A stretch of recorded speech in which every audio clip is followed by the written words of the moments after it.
Welcome back to Vintage Diamonds. What is your favorite show of Elizabeth Montgomery, and how old were you when you saw her for the first time? Let me know in the comments section. In today's video I tell you a few interesting facts about the beautiful Elizabeth Montgomery which you probably didn't know.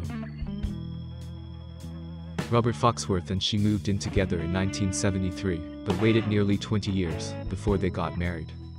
She lost the role of Edie Doyle to Eva Marie Saint in On the Waterfront. Elie Kazan writes in his autobiography A Life that Montgomery and Saint were the only actresses considered for the role. While Montgomery did well in her screen test, there was an air of finishing school about her. Although Kazan had reservations about Saint playing a teen, she was cast in the part and won a Best Supporting Actress Oscar. Montgomery spent weekends and summers on the family farm in Paterson, New York. On Bewitched, Cushman Road is often referred to as Paterson Garage or Cushman Cosmetics. It leads to the several hundred-acre Montgomery estate. In Salem, Massachusetts, home of the infamous witch trials of the 17th century, a 9-foot bronze statue depicts Elizabeth as Samantha Stephens riding on her broomstick. Elizabeth Montgomery once said, "I was never bored on the set, not 1 minute for 8 years was I bored." Does that sound so disgustingly Pollyanna you can hardly stand it? Because it's not. It was like going to college for 8 years, and taking an in-depth course in what you really wanted to do. So it was very, very exciting for me. I mean, I learned a lot of stuff, a lot.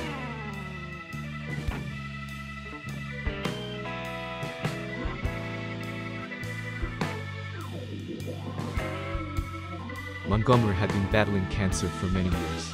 During filming of Deadline for Murder, from the files of Edna Buchanan, which she finished in late March 1995, she ignored influenza-like symptoms. Medical intervention was not possible, because the cancer had spread from her colon to her liver by the time it was diagnosed. Since she had no hope of recovery, and did not wish to die in a hospital, she returned to the Beverly Hills house she shared with Foxworth. Montgomery died at home 8 weeks after being diagnosed, on May 18, 1995. She was 62 years old.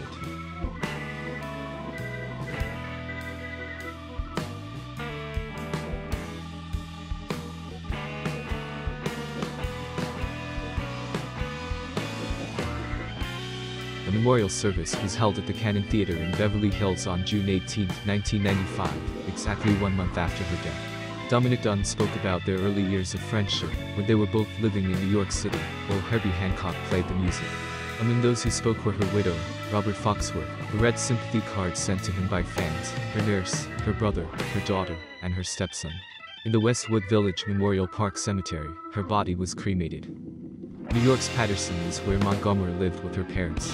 Upon her death, the 20-acre estate was sold to John and Jill Carell, and it was once part of the Wonder Lake State Park property.